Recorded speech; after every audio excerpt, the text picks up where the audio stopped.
Hello friends, share market മലയാളത്തിന്റെ മറ്റൊരു എപ്പിസോഡിലേക്ക് സ്വാഗതം. ഞാൻ മുഹമ്മദ് റിയാസ്. നമ്മൾ കുറേയായി ലാസ്റ്റ് വീഡിയോ ചെയ്തിട്ട്. ഇപ്പോൾ ഏകദേശം ഞാനിപ്പോൾ ചെക്ക് ചെയ്തപ്പോൾ 2 മാസത്തോളമായിട്ടുണ്ട്. അപ്പോൾ പ്രത്യേകിച്ച് കാരണമൊന്നും പറയാനില്ല. പല കാരണങ്ങൾ, ലോക്ക്ഡൌൺ ആയപ്പോൾ ചെറിയൊരു ഡിലേ വന്നു. പിന്നെ പല കാരണങ്ങളുകൊണ്ട് നീണ്ടുപോയി. ഇപ്പോൾ ശരിക്കും ഞാൻ ഇപ്പോൾ ചെക്ക് ചെയ്തപ്പോൾ ഏകദേശം 2 മാസത്തോളമായിട്ടുണ്ട് വീഡിയോ ചെയ്തിട്ട്, ലാസ്റ്റ് വീഡിയോ ചെയ്തിട്ട്. പിന്നെ ഇപ്പോൾ എന്ത് ടോപ്പിക് ചെയ്യണമെന്ന് വിചാരിച്ചപ്പോൾ ഞാൻ പഴയ കുറേ കാര്യങ്ങൾ കണ്ടിന്യൂ ചെയ്യാനുണ്ട്, ടെക്നിക്കൽ സീരീസസ്. അതിൻ്റെ കൂടെ ഇപ്പോൾ പ്രത്യേകിച്ച് അന്ന് ഞമ്മ രണ്ട് വർഷം മുമ്പ് ചാനൽ തുടങ്ങുമ്പോൾ ഉണ്ടായ സിറ്റുവേഷനല്ല ഇപ്പോൾ ഉള്ളത്. കുറേ യൂട്യൂബ് ചാനൽസ് ഉണ്ട് ഷെയർ മാർക്കറ്റിന്റെ. അതുകൂടാതെ കുറേ പുതിയ ആൾക്കാർ ഷെയർ മാർക്കറ്റിലേക്ക് വന്നിട്ടുണ്ട്. അവർക്കെല്ലാം കൂടുതലും വേണ്ടത് ഇപ്പോൾ കൂടുതൽ ഡീപ്പായിട്ടുള്ള കാര്യങ്ങളെക്കാളും കൂടുതൽ വേണ്ട സിമ്പിൾ ആയിട്ടുള്ള ബേസിക് ആയിട്ടുള്ള കാര്യങ്ങളും കുറേ കാര്യങ്ങൾ ആവശ്യമുണ്ട്. അപ്പോൾ നമ്മൾ ഇന്നത്തെ വീഡിയോ എന്ന് പറയുന്നത് ചെറിയൊരു ടോപ്പിക്കാണ്. ജസ്റ്റ് ഒരു ഷെയർ മാർക്കറ്റ് അല്ലെങ്കിൽ ട്രേഡ് ചെയ്യുന്നവർക്ക് ഉപയോഗിക്കാവുന്ന, സ്ക്രീനിങ്ങിന് മെയിൻ ആയിട്ട് ഉപയോഗിക്കാവുന്ന ഒരു വെബ്സൈറ്റ്. അതുകൂടാതെ ചാർട്ടിങ്ങിനും അത് ഉപയോഗിക്കാം, ചാർട്ട് വരക്കാനും കാര്യങ്ങൾക്കും. അങ്ങനെയുള്ള ഒരു വെബ്സൈറ്റിനെ കുറിച്ചാണ്. കൂടുതൽ വീഡിയോസ് ഇങ്ങനെയുള്ള ഫ്രീ ആയിട്ട് ലഭിക്കുന്ന വെബ്സൈറ്റുകളെ കുറിച്ച് ചെയ്യാം നമുക്ക്.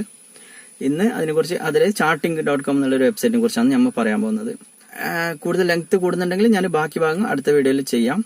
പിന്നെ കൂടുതൽ യൂസ്ഫുൾ ആയിട്ടുള്ള വേറെ വെബ്സൈറ്റുകളുണ്ട്, പല സോഫ്റ്റ്വെയർ ഉണ്ട് നമുക്ക് ഉപയോഗിക്കാൻ പറ്റിയ. അതിനെക്കുറിച്ചും നമുക്ക് ഇടയിലിടയിൽ ചെയ്യാം. എല്ലാം ഒരേ ടോപ്പിക്കിലായിരിക്കില്ല, ഇടയിൽ ടെക്നിക്കൽസും ഇങ്ങനെയുള്ള സിമ്പിൾ ആയിട്ടുള്ള ടോപ്പിക്കുകളും ഇടയിൽ മിക്സ് ചെയ്തിട്ട് ചെയ്യാം. ഓക്കെ, അപ്പോൾ നമുക്ക് വീഡിയോയിലേക്ക് കിടക്കാം. പിന്നെ ഞാൻ ഈ കഴിഞ്ഞ കുറച്ച് വീഡിയോയിലായിട്ട് മറന്നു പോകുന്നൊരു കാര്യമുണ്ട് പറയാൻ. എല്ലാ യൂട്യൂബേഴ്സും പറയുന്ന കാര്യം തന്നെയാണ്. അതായത് നിങ്ങൾ എൻ്റെ ചാനലിലെ വീഡിയോ ആദ്യമായിട്ടാണ് കാണുന്നതെങ്കിൽ ചാനൽ സബ്സ്ക്രൈബ് ചെയ്യണം. കൂടാതെ വീഡിയോ ഇഷ്ടമായി ലൈക്ക് ചെയ്യുക, നിങ്ങളുടെ അഭിപ്രായങ്ങൾ കമൻറ്റായി അറിയിക്കുക. പിന്നെ ഒരു കാര്യം കൂടി, ഫയേഴ്സിൻ്റെയോ അപ്സ്റ്റോക്സിൻ്റെയോ ലിങ്ക് അക്കൗണ്ട് ഓപ്പൺ ചെയ്യാൻ താല്പര്യമുള്ളവർക്ക് താഴെ ഡിസ്ക്രിപ്ഷനിൽ ലിങ്ക് കൊടുത്തിട്ടുണ്ട്. നിങ്ങൾക്ക് താല്പര്യമുള്ളവർക്ക് ആ ലിങ്ക് വഴി അക്കൗണ്ട് ഓപ്പൺ ചെയ്യാവുന്നതാണ്. അതുമായി ബന്ധപ്പെട്ട എന്തെങ്കിലും സംശയം ഉണ്ടെങ്കിൽ എന്നെ കോൺടാക്ട് ചെയ്യാനുള്ള വാട്സാപ്പ് നമ്പറും ഞാൻ താഴെ ഡിസ്ക്രിപ്ഷനിൽ കൊടുത്തിട്ടുണ്ട്.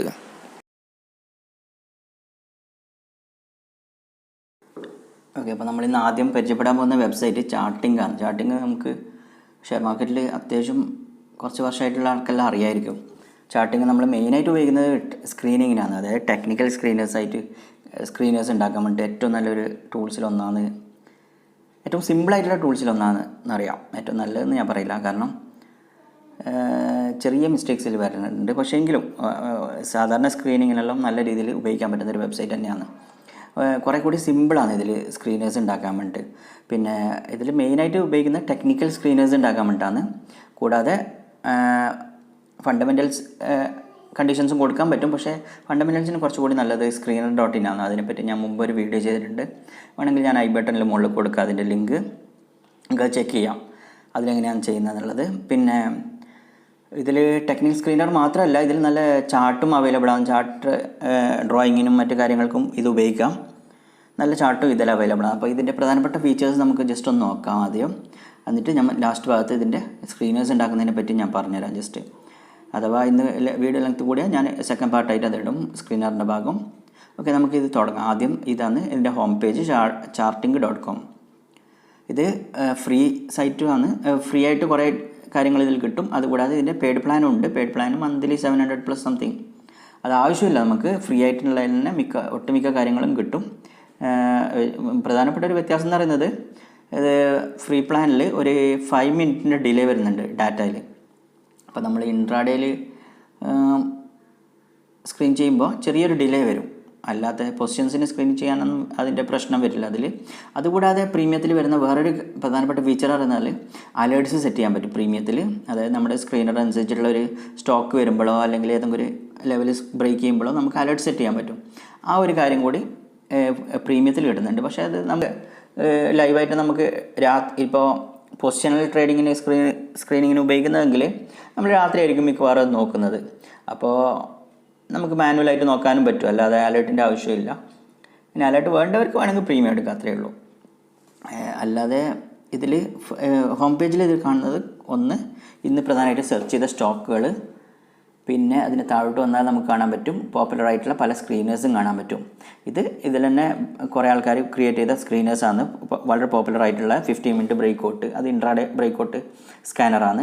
അതുകൂടാതെ short term breakout, intraday buying, അങ്ങനെ കുറേ സ്ക്രീനേഴ്സ് ഇതിൽ ബിൽറ്റിൻ ആയിട്ട് തന്നെ ഉണ്ട്. നമുക്കത് നോക്കാൻ പറ്റും. അതുകൂടാതെ നമുക്ക് സ്വന്തമായിട്ട് ഉണ്ടാക്കാം, അതിനെപ്പറ്റി നമുക്ക് നോക്കാം. പിന്നെ ഇതിൽ വരുന്നത് രണ്ടാമത്തെ സ്ക്രീനർ ഉണ്ടാക്കാനുള്ള ഇതാണ്. അതിന് മുമ്പ് നമുക്കൊന്ന് കാണാൻ പറ്റും അറ്റ്ലസ് എന്നുള്ളൊരു, അത് കുറേ വിഡ്ജറ്റ്സ് ഉള്ളൊരു പേജാണ്. അതായത് ഈ സ്ക്രീനേഴ്സ് ഉപയോഗിച്ചിട്ട് ചെറിയ വിഡ്ജറ്റ്സ് ഉണ്ടാക്കും. അതായത് ഇൻട്രാഡേക്കുള്ള കണ്ടീഷൻസ് വെച്ചിട്ടുള്ള കുറേ എണ്ണം, അങ്ങനെയുള്ള കുറേ കാര്യങ്ങൾ. ഇൻട്രാഡേ ട്രേഡ് ഡെസ്ക്, അതിൽ കുറേ ഇൻട്രാഡേക്ക് ആവശ്യമുള്ള കാര്യങ്ങളായിരിക്കും ഇൻക്ലൂഡ് ആയിട്ടുള്ളത്. അങ്ങനെ പല സ്ക്രീനേഴ്സ് വെച്ചിട്ടുള്ള വിഡ്ജറ്റ്സ് ഉണ്ടാക്കിയിട്ടുള്ള ഒരു ഇതാണ്. അത് പുതിയൊരു ഫീച്ചറാണ്. അപ്പോൾ അതിൽ നമുക്ക് ഏത് സെക്ടറാണ് നിന്ന് നല്ല രീതിയിൽ മൂവ് ആയത്, പിന്നെ ഏത് സ്റ്റോക്കുകൾ ഇന്ന് നല്ല മൂവ് ആകുന്നുണ്ട്, അങ്ങനെയുള്ള കാര്യങ്ങൾ കുറേ സ്ക്രീൻ ചെയ്ത് എടുക്കാൻ പറ്റും നമുക്ക്. സെക്ടർ മൂവ്മെൻറ്റും പിന്നെ സ്റ്റോക്ക് വൈസ് മൂവ്മെൻറ്റും അങ്ങനെയുള്ള കുറേ കാര്യങ്ങൾ, FNO ഗെയിനേഴ്സ്, അങ്ങനെയുള്ള കാര്യങ്ങൾ നമുക്കിതിൽ സ്ക്രീൻ ചെയ്ത് എടുക്കാൻ പറ്റും. പിന്നെ നമുക്ക് വരുന്നത് ചാർട്ടാണ്. ചാർട്ടിലേക്ക് പോകാം. ചാർട്ടിങ്ങിന് ചാർട്ട് വരക്കാനും കാര്യങ്ങൾക്കും നമുക്കിത് ഉപയോഗിക്കാം നല്ല രീതിയിൽ.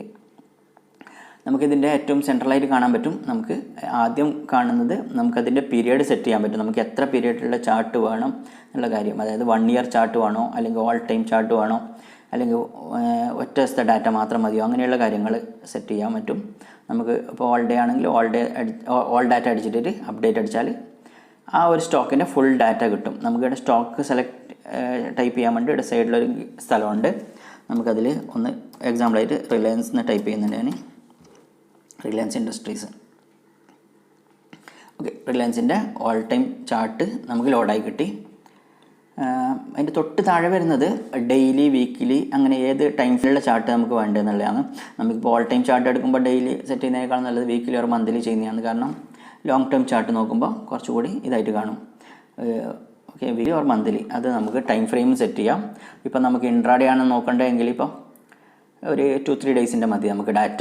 അതിൽ ഒരു 50 മിനിറ്റ് ചാർട്ട് നോക്കണമെങ്കിൽ 50 മിനിറ്റിൻ്റെ ടൈം ഫ്രെയിം സെലക്ട് ചെയ്യാം. എന്നിട്ട് അപ്ഡേറ്റ് ചാർട്ട് അടിച്ചാൽ നമുക്ക് താഴെ ചാർട്ട് കിട്ടും. അതേപോലെ പിന്നെ ഇതിൽ പ്രധാനപ്പെട്ട കാര്യങ്ങൾ മാത്രമേ ഞാൻ ഇപ്പോൾ പറയുന്നുള്ളൂ. പിന്നെ ഇതിൽ സൈഡിൽ വരുന്നത് ഓവർലാപ്പ് മെയിൻ എന്നുള്ളത്, അതായത് വോളിയം ബാർ താഴെ ഓവർലാപ്പ് ചെയ്തിട്ട് വരണോ, അതായത് ചാർട്ടിന് മുകളിലായിട്ട് വരണോ അല്ലെങ്കിൽ സെപ്പറേറ്റ് ആയിട്ട് വേണോ എന്നുള്ള കാര്യം നമുക്ക് ഇതിൽ സെറ്റ് ചെയ്യാൻ പറ്റും. ബിലോ കാണിക്കണമെന്നുള്ള കാര്യം. പിന്നെ വോളിയം വേണ്ടെങ്കിൽ വോളിയം ഡിസേബിൾ ചെയ്യാം. പിന്നെ ഇതിൽ പ്രധാനമായിട്ട് വരുന്നത് ഒരു ലോഗ് സ്കെയിലാണ്, logarithmic scale. Logarithmic scale select ചെയ്യുന്നത് എന്തിനാണെന്നുള്ളത് ഞാൻ അതിനെയും പറ്റിയ ഒരു വീഡിയോ ചെയ്തിട്ടുണ്ട്, ചാർട്ട് സ്കെയിലിംഗ് എന്നുള്ളത്. നമുക്കിപ്പോൾ ലോങ് ടേം ചാർട്ടുകൾ നോക്കുമ്പോൾ ലോഗരിതം സ്കെയിലിൽ ചാർട്ട് നോക്കുന്നതാണ് ഏറ്റവും നല്ലത്. കാരണം അതിൻ്റെ ലോങ് ടേം മൂവ്മെൻറ്റിൻ്റെ പെർസെൻറ്റേജ് വൈസ് നമുക്കറിയാൻ പറ്റും. അപ്പോൾ അങ്ങനെയുള്ള കാര്യങ്ങൾ, അല്ലെങ്കിൽ ഇപ്പോൾ ഷോർട്ട് ടേം ചാർട്ടിലാണെങ്കിൽ നമ്മൾ നോർമൽ സ്കെയിൽ തന്നെ നോക്കിയാൽ മതി. ആ ഒരു കാര്യത്തിന് വേണ്ടി നമുക്ക് ലോഗ് സ്കെയിൽ വേണമെങ്കിൽ ലോഗ് സ്കെയിൽ ഉപയോഗിക്കാം. പിന്നെ ഇതിൽ പ്രധാനമായിട്ട് വരുന്നുള്ളത് ഇപ്പുറത്തെ സൈഡ് വരുന്നത് പ്രധാനമായിട്ടും ഇൻഡിക്കേറ്റേഴ്സാണ്. ഒന്നാമത്തത് ഇതിൽ ആദ്യം വരുന്നത് താഴെ കൊടുക്കുന്ന indicators, lower indicators like RSI, അങ്ങനെയുള്ള സ്റ്റോക്കാസ്റ്റിക്, അങ്ങനെയുള്ള ഇൻഡിക്കേറ്റേഴ്സ്. നമുക്ക് ചാർട്ടിന് താഴെയായിട്ട് വരുന്ന ഇൻഡിക്കേറ്റേഴ്സാണ്. ഇതിൽ കുറേ ഇൻഡിക്കേറ്റേഴ്സ് ഉണ്ട്. നമുക്ക് ഏത് വേണോ അതെല്ലാം ഏത് വേണമെങ്കിൽ സെലക്ട് ചെയ്യാം. ഫോർ എക്സാമ്പിൾ ഇപ്പോൾ ഞാനൊന്ന് RSI സെലക്ട് ചെയ്യാം.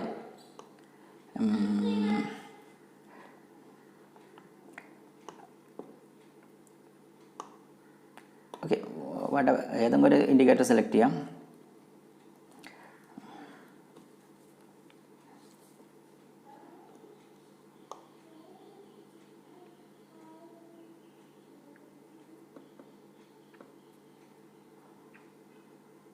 ഓക്കെ, ഞാൻ നിങ്ങൾക്ക് കാണിക്കാൻ വേണ്ടിയിട്ട് ഒന്ന് സ്റ്റോക്കാസ്റ്റിക് സെലക്ട് ചെയ്യുന്നുണ്ട്. ജസ്റ്റ് അപ്ഡേറ്റ് കൊടുത്തു ഞാൻ. അപ്പോൾ നമുക്ക് കാണാൻ പറ്റും താഴെ സ്റ്റോക്കാസ്റ്റിക് ഇൻഡിക്കേറ്റർ വന്നു. അതിന് താഴെ മുകളിൽ RSIയും കൂടി വന്നിട്ടുണ്ട്. പിന്നെ വരുന്നത് ഓവർലേസ് ഇൻഡിക്കേറ്റേഴ്സാണ്. ഓവർലേ ഇൻഡിക്കേറ്റേഴ്സ് എന്ന് പറഞ്ഞാൽ പ്രധാനമായിട്ട് ഈ ബോളിഞ്ചർ ബാൻഡ്, അതായത് ചാർട്ടിന് മുകളിലായിട്ട് വരുന്ന ഇൻഡിക്കേറ്റേഴ്സ്, സൂപ്പർ ട്രെൻഡ്, ഇച്ചിമോക്കു, ക്ലൗഡ്സ്, അങ്ങനെയുള്ള അതായത് ചാർട്ടിന് മുകളിലായിട്ട് വരുന്ന ഇൻഡിക്കേറ്റേഴ്സ്. സൂപ്പർ ട്രെൻഡ് നമുക്കൊന്ന് ജസ്റ്റ് ഒന്ന് അപ്ലൈ ചെയ്യാം. ഇൻഡിക്കേറ്റേഴ്സ് ഒന്നും ഉപയോഗിക്കേണ്ട ആവശ്യമുണ്ടോ ഇല്ലയോ എന്നുള്ളതല്ല ഇപ്പോൾ പറയുന്നുള്ളത്, ജസ്റ്റ് അങ്ങനെയുള്ള കാര്യങ്ങൾ. ഇതെല്ലാം ഇതിലുണ്ട് എന്നുള്ള കാര്യം, അത്രയേ ഉള്ളൂ.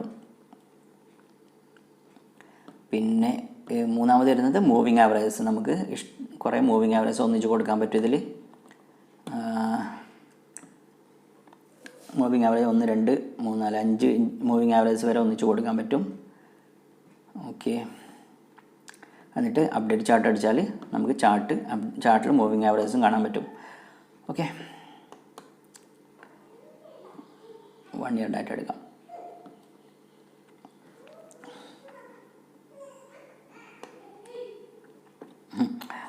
ഇൻഡിക്കേറ്റേഴ്സ് എന്ന് പറഞ്ഞു. ഞാൻ ജസ്റ്റ് അറിയാൻ വേണ്ടിയിട്ട് പറയുന്നതേ ഉള്ളൂ. ഇൻഡിക്കേറ്റേഴ്സ് കുറേ ഇൻഡിക്കേറ്റേഴ്സ് ആയി ഇപ്പോൾ അതിൽ. ഇനി നമുക്ക് ഇതിൽ പ്രധാനമായിട്ട് പറയാനുള്ള ഒന്ന് ക്യാൻഡിൽ മാത്രമല്ല നമുക്ക് ചാർട്ട് ഉള്ളത്, പോയിൻ്റ് ആൻഡ് ഫിഗർ അങ്ങനെയുള്ള ചാർട്ടുണ്ട്. ഇതിൽ അവൈലബിൾ ആയിട്ടുള്ളത് ഒന്ന് പോയിൻ്റ് ആൻഡ് ഫിഗർ ചാർട്ട് ഇതിൽ അവൈലബിൾ ആണ്. പോയിൻ്റ് ആൻഡ് ഫിഗർ പറ്റി നമ്മൾ ഇതുവരെ ഒരു വീഡിയോ ചെയ്തിട്ടില്ല, പക്ഷേ നമുക്കത് ചെയ്യാം വേണമെങ്കിൽ ഇടയ്ക്ക്. നമുക്കിപ്പോൾ പോയിൻ്റ് ആൻഡ് ഫിഗർ സെലക്ട് ചെയ്താൽ പോയിൻ്റ് ആൻഡ് ഫിഗർ ചാർട്ട് നമുക്ക് ഇതിൽ ലഭിക്കും. ഓക്കെ, ചാർട്ടിൽ പിന്നെ വരുന്നത് താഴെ പ്രധാനമായിട്ടും ഡ്രോയിങ് ടൂൾസും കാര്യങ്ങളാണ്. അതിനു മുമ്പ് നമുക്ക് ഇൻഡിക്കേറ്റേഴ്സിൽ ഒഴിവാക്കാം.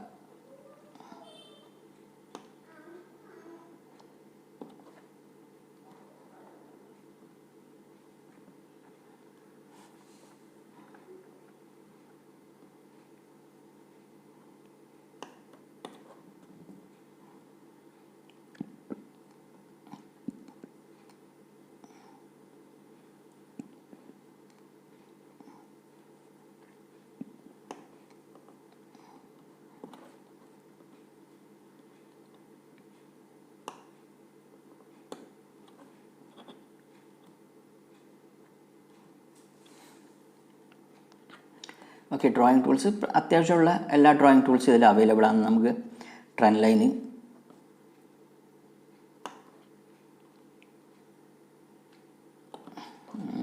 പിന്നെ സാധാരണ ഹൊറിസോണ്ടൽ ഡ്രോയിങ് ടൂള്, പിന്നെ ഹൈലൈറ്റ് ചെയ്യാൻ വേണ്ടി ഏതും ക്യാൻഡിൽസിനെ ഹൈലൈറ്റ് ചെയ്യണമെങ്കിൽ ഹൈലൈറ്റ് ടൂള്, അങ്ങനെയുള്ള കാര്യങ്ങൾ. പിന്നെ റൈറ്റിങ്ങിന് വേണ്ടിയിട്ട് എന്തെങ്കിലും ടെക്സ്റ്റ് റൈറ്റ് ചെയ്യാൻ വേണ്ടിയിട്ടുള്ള കാര്യങ്ങൾ. പിന്നെ ഒന്ന് പ്രധാനപ്പെട്ട ഒരു ടൂളാണ് ഫിബോ റിട്രേസ്മെൻ്റ് ടൂള്. ഇങ്ങനെയുള്ള പല ഡ്രോയിങ് ടൂൾസും ഇതിൽ അവൈലബിൾ ആണ്. പ്രധാനപ്പെട്ട നമുക്കിതിൽ പിന്നെ കസ്റ്റമൈസ് ചെയ്യാം, കളറും നമുക്ക് വേണ്ട കളർ ചേഞ്ച് ചെയ്യാം, അങ്ങനെയുള്ള കുറേ കാര്യങ്ങൾ. പിന്നെ ചാർട്ട് വരച്ച് കഴിഞ്ഞാൽ നമുക്ക് സേവ് ഓപ്ഷൻ കൊടുത്താൽ നമുക്ക് ആ ചാർട്ട് ഡൗൺലോഡ് ചെയ്തെടുക്കാനും പറ്റും. ഇനി നമുക്ക് ഇതിൻ്റെ പ്രധാനപ്പെട്ട ഭാഗമായിട്ടുള്ള ഈ സ്ക്രീനേഴ്സിലേക്ക് പോകാം. ഏറ്റവും പ്രധാനപ്പെട്ട തന്നെയാണ് ഇതിൻ്റെ ഏറ്റവും പ്രധാനപ്പെട്ട ഉപയോഗം സ്ക്രീനേഴ്സ് തന്നെയാണ്. ചാർട്ടിങ്ങിന് കുറച്ച് ബേസിക് ആയിട്ടുള്ള കാര്യങ്ങൾ ഇതിൽ അവൈലബിൾ ആയിട്ടുള്ള ഓപ്ഷൻസ്. അപ്പോൾ സ്ക്രീനേഴ്സിൻ്റെ കൂടുതൽ കാര്യങ്ങൾ ഇപ്പോൾ 10 മിനിറ്റിൽ കൂടുതലായി വീഡിയോ, ഓൾമോസ്റ്റ് 10 മിനിറ്റോളം ആയി. അപ്പോൾ നമുക്ക് അടുത്ത വീഡിയോയിൽ തന്നെ സംസാരിക്കാം. മിക്കവാറും നാളെ തന്നെ ഞാൻ അപ്ലോഡ് ചെയ്യാൻ ശ്രമിക്കാം.